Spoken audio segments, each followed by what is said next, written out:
Hello guys, welcome back to the new fresh vlog day 3 आपल्या कोकण राईडचा. आणि आपण stay केला होता रत्नागिरीमध्ये. आता आपण ही रत्नागिरीमधूनच या ब्लॉगची सुरुवात करतोय, कारण का आपल्याला रत्नागिरीच्या लोकेशन फोकस करायचं. आज पूर्ण रत्नागिरी एक्सप्लोर करायचंय हा. आणि त्याच्यानंतर मग पुढचा रूट जो आम्ही सांगूच तुम्हाला थोड्या वेळात. ते तुम्हाला जाता जाता सांगणार. पण आता रत्नागिरीमध्ये खूप इंटरेस्टिंग गोष्टी काही बघण्यासारख्या आहेत, ज्या आम्ही आता रात्रभर जरा डिस्कस करून काढल्या.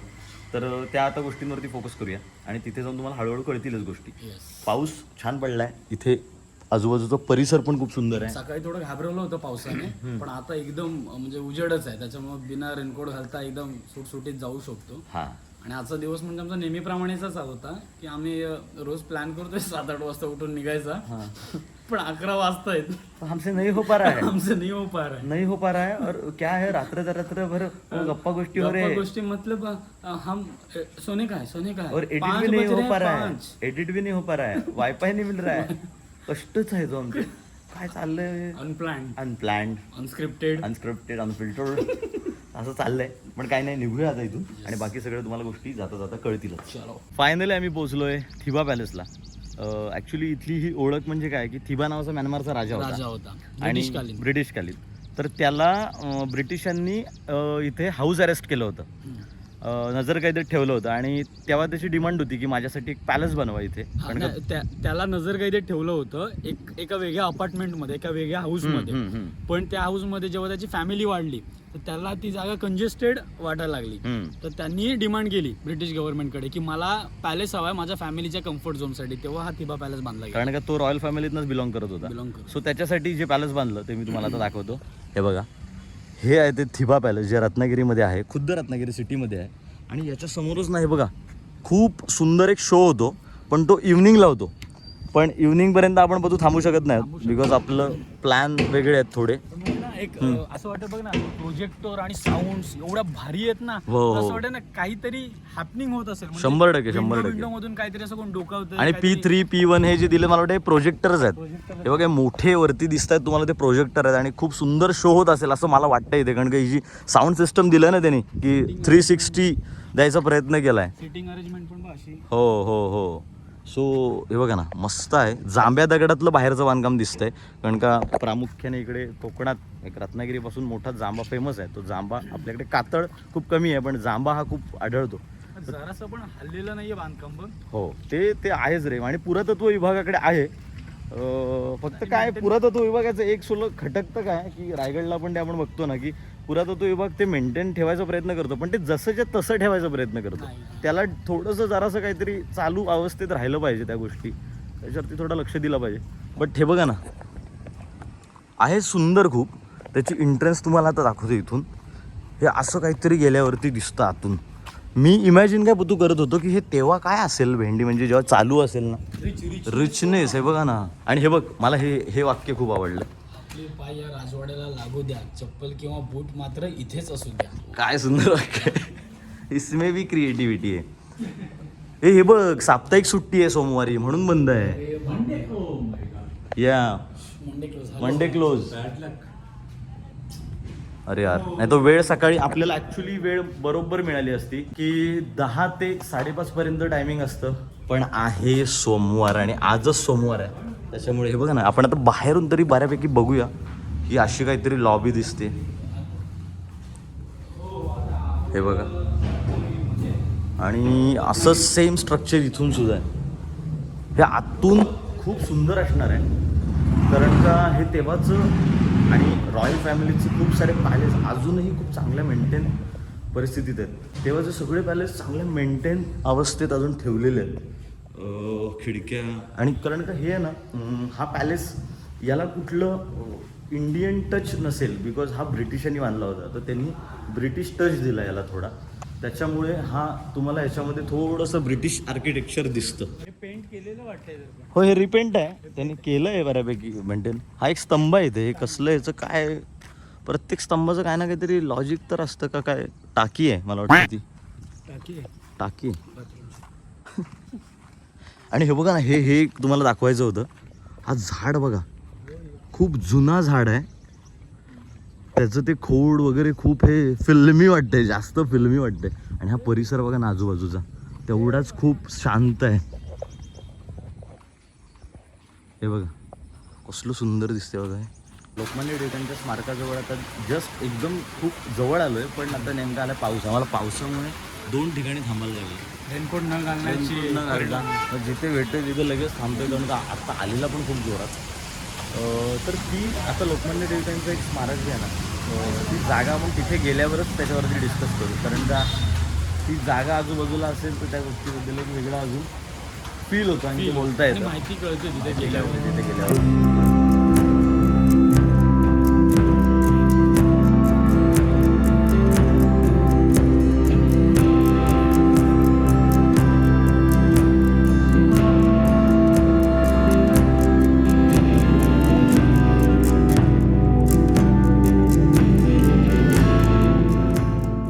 आम्ही आत्ता लोकमान्य टिळकांच्या जन्मभूमी जिथे आहोत, त्यांचा जन्म ज्या वाड्यात झाला ते जुनं घर अजूनही तसंच्या तसं आहे, जे रत्नागिरीमध्ये टिळकाळीमध्ये स्थित आहे. तर तुम्ही इथे रत्नागिरीमध्ये आलात ना, इथे व्हिजिट नक्की करा. जे जुनं बांधकामाचं सगळं स्ट्रक्चर दिसतं ना, आणि टिळकांची जन्मभूमी इथे आहे, टिळक इथे राहिले आहेत, त्याच्यामुळे हिला वेगळी एक अशी आपल्याला त्यांचा तो सहवास असल्यासारखं, म्हणजे ते कधीतरी टिळक बसले असतील, ते कधीतरी टिळक वावरले असतील, असं इमॅजिनेशन होतं. सो आणि टिळकांचं खूप मोठं आपल्या स्वातंत्र्य संग्रामात सुद्धा आणि खूप मोठ्या मोठ्या गोष्टींमध्ये त्यांचा हातभार आहे. त्याच्यामुळे ही एक लोकेशन आमच्या लिस्टमध्ये नव्हती, पण ती अचानक ऍड झाली. सर असं विचारता आम्ही निघतोय ना, तेव्हा आम्हाला कळलं की बाबा इथे लोकमान्य टिळकांचं स्मारक आहे, त्यांचं जन्मघर आहे. हा, मूळचे मला वाटतं चिपळूणचे है ना, मूळचं त्यांचं घराणं चिपळूणचं. हो, म्हणजे आता तिथे त्यांनी त्याच्यात असं पण लिहिलं की मूळचे टिळक हे केळशीचे, असं पण आलं. केळशी मधले ते गावाचं नाव, केळशी तालुक्यातलं ते गाव, असं तर ते तिथलं मूळ घराणं, पण त्यांचं मग राहणं इकडे झालं, मग इथून पुण्याला गेले, हे सगळं आहे ते तुम्हाला माहिती ऑलरेडी. तर असं आहे, घर खूप छान. पण घर आणि त्यांचं तो ते खूप साऱ्या त्यांच्या गोष्टी अशा काही काही ठेवलेल्या आहेत, सगळ्यात नाही आहेत, पण तुम्ही बघायला या हे घर. आपल्याला आतमध्ये सगळं शूट नाही करत आहेत, जेवढं तुम्हाला दाखवता आलं तेवढं मी दाखवलंय. पण हे बघ छान दिलेलं आहे, लोकमान्य टिळक जन्मस्थान. आपण आता कोस्टल लाईनला लागलो. हे बघा इकडे बीच आहे, तो गड आहे, आणि आपण ही शिवसृष्टी आहे बांधलेली. पाऊस आलाय तर जरा धावूया. हे बघा ही अशी छान शिवसृष्टी बांधली आहे, आणि ते आहे गड रत्नदुर्ग ना. हो, रत्नदुर्ग. पाऊस ना हा आमची आता एक असं हे बघतोय, काय म्हणतात त्याला, अंत पाहतोय. आम्ही रेनकोट काढल्यावरच येतो. ज्या शिवसृष्टीत आलोय तिथे बघा, हे बघा ही आता तिथे जवळ जाऊन दाखवू, पण हे ना छोटे असे मिनिएचर्स बनवलेत.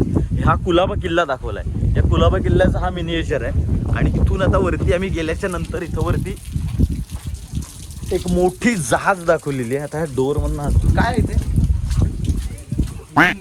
काहीच आहे. अरे भाई साहब, हे बघ हे बघ हे बघ हे बघ. हो, हे बघा ना, छोटे छोटे घरं बनवलेत एकदम. आपल्याला त्या एका काकाने सजेस्ट केलं, तुला आठवतं, हे रात्री खूप सुंदर दिसतं, लाइटिंग शिवसृष्टी खूप भारी दिसतं, लाईट असतात. हा हे बघा इथून व्ह्यू बघा, तो गड आहे आणि हा सगळा समुद्र किनारा. ही खालून तुम्हाला दाखवली होती मराठ्यांच्या आरमारातली सगळ्यात आवडकलते मराठ्यांच्या आरमारातली युद्ध नौका म्हणजे गुराब, जी गुराब नावाची तिची कॅटेगरी होती, त्या गुराब नौकेची प्रतिकृती बनवलेली इथे. हे बघा, आणि ही आपल्या मराठ्यांच्या सागरी नौकेत होती. प्रॉपर ते पायरेट्स ऑफ कॅरेबियन सारखं आता इमॅजिन व्हायला लागलं. आणि ते बघा आपले थोरले धनी छत्रपती शिवाजी महाराज की जय. बघा ही जहाजाची फ्रंट बाजू, त्याच्यावरती ज्या तोफा वगैरे दाखवण्याचा प्रयत्न केला त्यांनी नक्कीच रेफरन्सेस घेतले असतील, आणि तेव्हा असं शिड्यांचाच वापर केला जायचा, जे हवेचा यूज करून पुढे मागे करण्यासाठी, त्यांच्या दिशा बदलण्यासाठी, हवेची दिशा बदलण्यासाठी, त्याची दिशा बदल. हे जे समोर दिसतंय ना, हे तुम्हाला किती दिसतंय माहित नाही, पण अशा नुसत्या आपल्या नजरेने जे दिसतंय त्याची वेगळीच एक मजा आहे. तुम्ही आमच्याच डोळ्यांनी बघा, हे छान दिसतंय.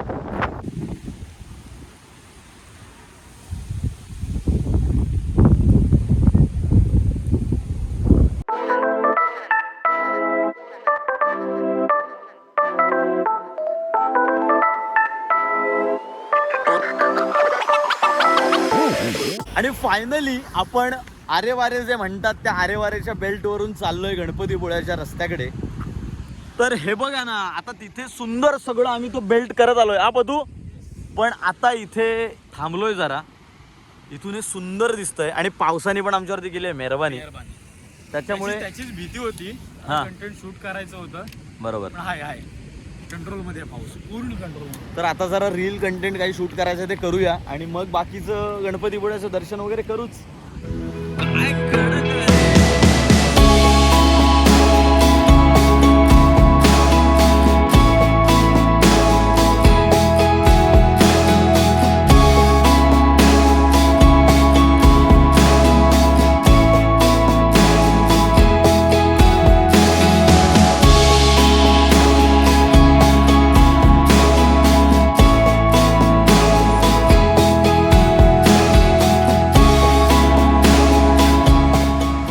काय प्लेस आहे ना दर्पण. एक नंबर जागा आहे, एक नंबर. हे आपण आलो आता आरेवारेच्या थोडं पुढे, इथूनच थोड्या अंतरावरती गणपतीपुळे आहे. या लोकेशनचं एक नाव मी विसरलो ॲक्च्युली, आपल्या PDF मध्ये आहे ते. ज्या ह्या पायऱ्या दिसत आहेत ना ह्या खालून, ते काहीतरी बीच आहे, याचं नाव आहे काहीतरी अप्रूक ए वरून काहीतरी असं काहीतरी आहे, मला आठवत नाही, सॉरी. फायनली आम्ही पोहोचलोय गणपतीपुळे. 4:45 वाजले. ॲक्च्युली काय वेळ होतो, शूट करत येतोय सगळ्या गोष्टी, रील पण आहे, ब्लॉग पण आहे, त्याच्यामुळे जास्त वेळ जातोय. पहिलं काहीतरी आता दुकान शोधूया जिथे सगळं ठेवू आणि खाऊ पहिलं काहीतरी. जेवायला एका हॉटेलला थांबलोय आणि आम्ही जिथं जातो ना तिथं हा आमचं सामान बघा किती बसेल, आणि हे सगळं सामान आपण बाईकवर घेऊन फिरतोय.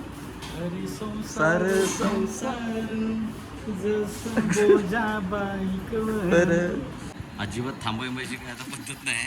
भूक लागली आहे, पहिली कांदा भाजी मागवली, थाल्या येत आहेत, पण पहिलं कांदा भाजी गावात घेऊ. पोटात येऊ काहीतरी. थाली इज हिअर गाईज. हे बघा, छान अशी उसळ, बटाट्याची भाजी, पापड, लोणचं, ताक, वरण भात असं खातोय. खाऊन बाप्पाचं दर्शन घेतो. गणपतीपुळ्याला तर आपण आलोय, जेऊया आणि बाप्पाच्या गाभाऱ्यात जाऊया. जेवण आहे ना एक चांगलं काय होतं की कालपासून जेवण सुंदर भेटतं सगळीकडे, असं घरगुती ऑथेंटिक असं.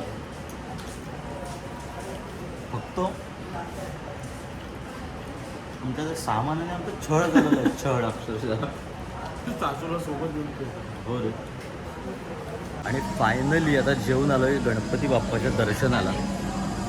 हे बघा ना, मी माझ्या लाईफमध्ये पहिल्यांदा गणपतीपुळ्याला आलोय आणि बाप्पाचं दर्शन. तू आला होता लहानपणी म्हणजे पहिल्यांदाच. आता पहिलं दर्शन घेऊया. या ठिकाणी जर गर्दी असती तर काय अवस्था आली असती, पण आता थेट एंट्री आहे कारण का गर्दी नाही आहे.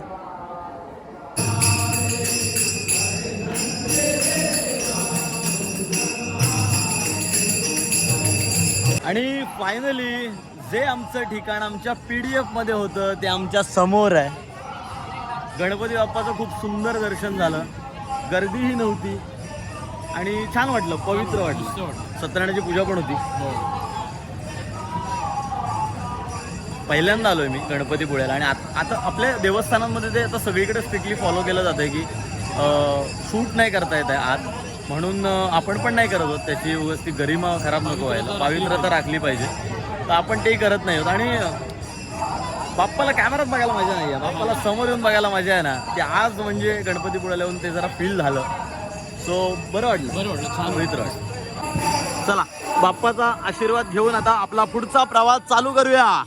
चला, वाजले किती? 5 वाजले. आम्ही पोचलो आता कराटेश्वर मंदिरला. आता अर्चिसदाकडे जाणार होतो ना इकडून अंजनवेलला, तर त्यांनी सांगितलं की येता येता तुम्ही कराटेश्वर मंदिर बघायला विसरू नका, खूप सुंदर मंदिर आहे. तर हे बघा ना, हे अशा पायऱ्या आहेत, हे असं, आणि इथून हे समोर मंदिर. आता जरा मंदिरात दर्शन घेऊ. दर्शन झालंय. हे सुद्धा शंकराचं स्थान होतं. आणि हे सगळ्या ठिकाणी फक्त एक जुनं बांधकामाचं, तर हे पण खूप जुनं असेल, फक्त हे रिनोव्हेट केलंय. अरे अरे हळूहळू दादा, उचल उचल, हळू पाय इथे सरता येता. चष्मा पडला तर आता मी लावू का? तू पण काय अरे हळूहळू पडलो त्याचं बघ ना, चष्मा लावू का? अरे पण मला पण माहित नाही, मी पटकन पाडलं तुझ्याकडे बघत बघत ठेवला. आणि हे बघा, हे एक स्तंभ आहे, त्याच्यावर काहीतरी शिला वगैरे असावी. लागलं नाही ना तुम्हाला? लागले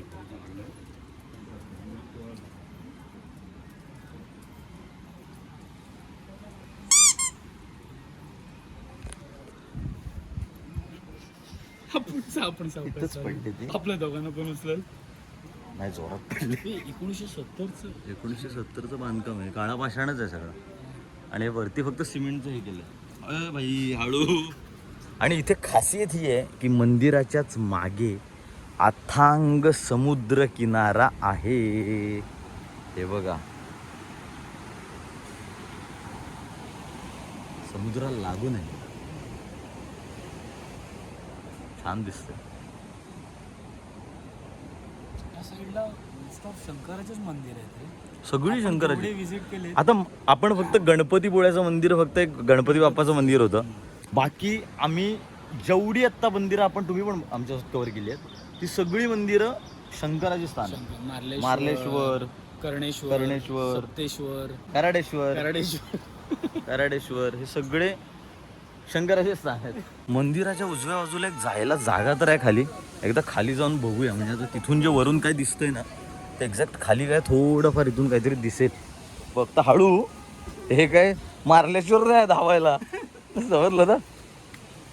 आत्ताच तिथे काका आहे ते ना, पहिला गडी गारत, पहिला गडी करत, पहिली लागलेली अर्धसा अपशकून लचा लपड, पहिलाच मुतकडा बाजूला.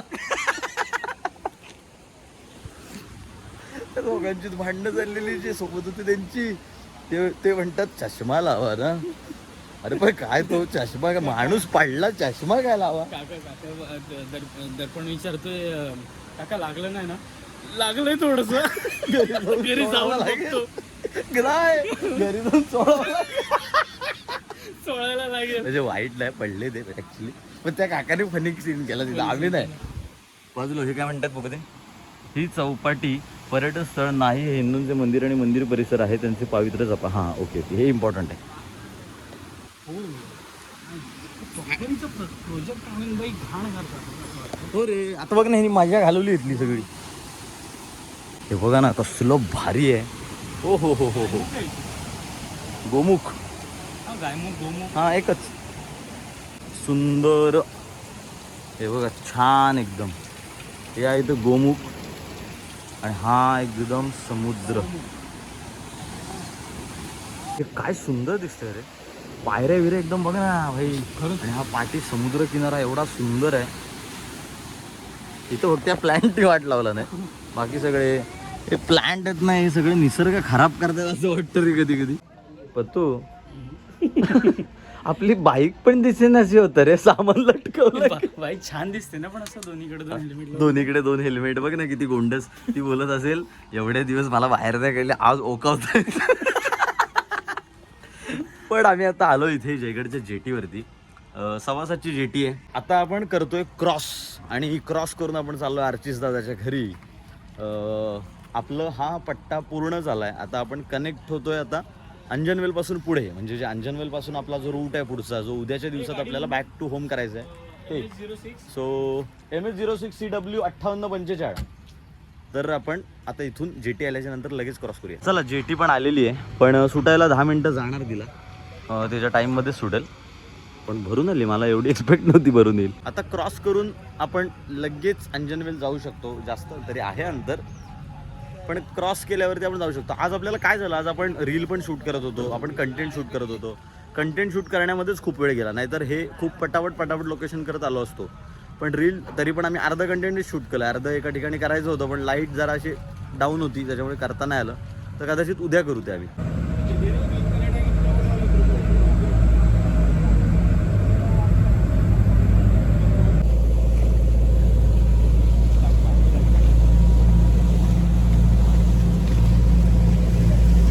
फायनली आम्ही अंजनवेलमध्ये पोहोचलोय. खूप मोठा ट्रॅव्हल करून आज आम्हाला आज आम्ही फुगलो भरपूर ट्रॅव्हल करून आलो आणि आलोय आम्ही कोणाकडे आर्चिस तवसाळकर यांच्याकडे. आर्चिस तवसाळकर हे आता ब्लॉगमध्ये कोणते पहिल्यांदा नसतील पण हो पहिल्यांदा आपलं सगळं लाईन प्रोडक्शन आहे ते सगळं हे करतात. वन होल्ड सोल्ड सगळं त्यांच्याकडे आहे. सो आपण आज इथे थांबलो अनिल वेल्लोती कारण का गोपाळगड लाईट हाऊस आणि ते तिथून आपलं कुठलं मंदिर टाळकेश्वर हां ते तिथे आहे आणि ते केशवर दापोली. तर आपण उद्या सगळे त्या लोकेशन पण एक्सप्लोर करू. तर आता जरा फ्रेश वगैरे करूया. आज आहे श्रावणी सोमवार आणि श्रावणी सोमवारला तुमच्याकडे चपाती आहे भात आहे. अरे हे मला आवडतं का पावटे हां आणि भेंडी पावटे आणि आपली कुरड्या आणि भजी. सो श्रावणी सोमवार आणि अर्चित तोसाळकरजी मला श्रावणी सोमवार अरे काय गोष्ट त्याने ताटात काळजातला विषय मोदक ठेवलेले आहेत. चला काय म्हणतो त्याच्यावर तू चला जेवायला. फायनली आजचा दिवस संपलेला आहे. आता उद्याचा अजून एक दिवस राहिलाय लास्ट. तो उद्याचा ट्रॅव्हल ते उद्या डिस्कस होणार. पण तुम्ही आतापर्यंत ब्लॉगला लाईक नसेल केलं काय झालं आम्ही दमलोय टायर्ड झालं. हा फक्त तो जो 1 तासाचा रस्ता होता ना तो काही खराब. किलोमीटरचा त्याने आम्हाला पूर्ण दिवसभराची एनर्जी डाऊन केली. जयगड ते पालशेत खराब अडूरपर्यंत मेन म्हणजे. पण ठीक आहे झालंय चांगला प्रवास झालाय. तर आतापर्यंत ब्लॉगला लाईक नसेल केलं तर लाईक करा शेअर करा आणि चॅनलवरती नवीन असेल तर सबस्क्राईब करायला विसरू नका. अनफिल्टर्ड प्रथमेश आणि आम्ही हॉस्टेलर्स या चॅनल. सो चला thank you so much for watching this blog guys and bye bye good night. I'm working, I wanna be great. आतापर्यंत फक्त एवढंच माहिती आहे की तिथे स्मारक आहे त्यांचं घर आहे आणि ती त्यांची बर्थ प्लेस. हेच तर होता ना सांगायचा. हमेशा गलती करते हमेशा गलती कर देतात. Working, I wanna be paid. Yeah, every decision I made. Yeah, I ain't never been afraid. Nah, I'm always trying new things. Yeah, that's how you grow and succeed. Yeah, man, you just gotta believe. Yeah, so listen up while I proceed. Yeah, want a couple $100 grand, like yeah. Got a couple hundred plans, like yeah.